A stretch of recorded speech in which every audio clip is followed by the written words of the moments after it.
Hello everyone and welcome to today's quick tip video. I'm Jeanette with Vivo Vintage Designs. Before we get started, let me remind you that all the products used to create this video will be listed in the description box along with links if you'd like to take a look or would like more information on the products. So today's quick tip video is to answer a question that I am asked most often. And that is about my compressor, the one that I use. How do you adjust the PSI? And I'm going to try and answer all those questions for you. If I miss anything, please leave your comments or questions down below and I'll get back to you as soon as I can. So the compressor that I use is by Master and it is a TC320. And I really like this particular model. It allows you to adjust the PSI. It goes up to 100, which I'll never use, but you can adjust it to different PSI levels because with using alcohol ink to achieve certain looks, you want to be able to adjust the PSI.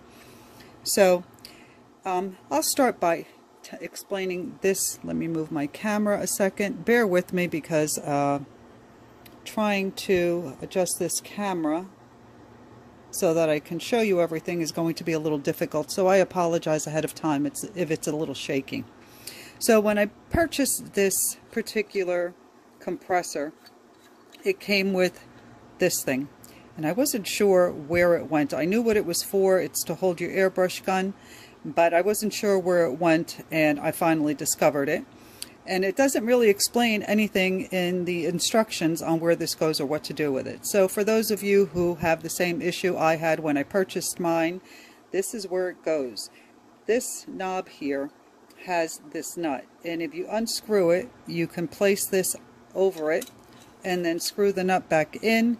You can adjust it to whatever direction is most comfortable for you, and you just slip the point of your airbrush gun into there and it holds it for you, keeps it off the desk. So that was number one. Now let me also tell you that this particular compressor is very small, doesn't take up a lot of room on my table. I usually keep it on the floor, but it's I would say maybe about 18 inches. You can see, if you can judge by the size of my hand, it's about 18 inches and it's not very noisy at all. Let me release some of the pressure in here so you can hear it. And because I keep it on the floor, it's less noisy in the area in which I'm working. So let's talk about the moisture trap. I work in my basement and moisture is always an issue. So I'm going to turn this on its side here and show you. This is the moisture trap, and you can see there's condensation in there, and the way you release that moisture is this little nubby thing down here. You push up on it and it will release any moisture that's collected at the bottom, and you can use a tissue to help to push it up and collect the moisture so it doesn't spray all over your desk or work area. And because I work in my basement, I have an additional, let me move this out of the way, an additional moisture trap which easily attaches to my gun.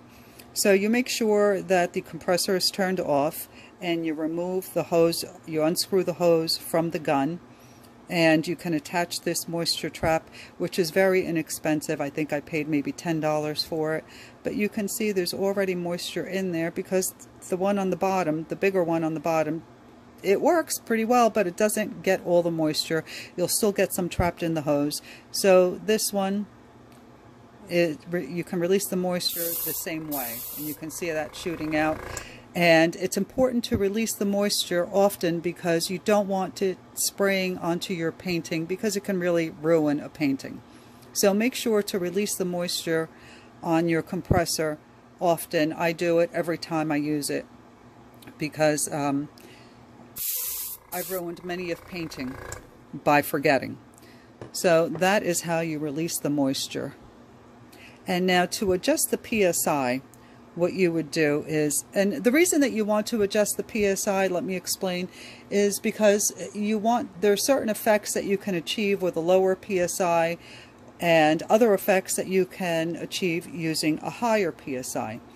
And the way you do that on this particular compressor, and I would imagine on most compressors, I've had a couple and it's always been the same, is this knob here.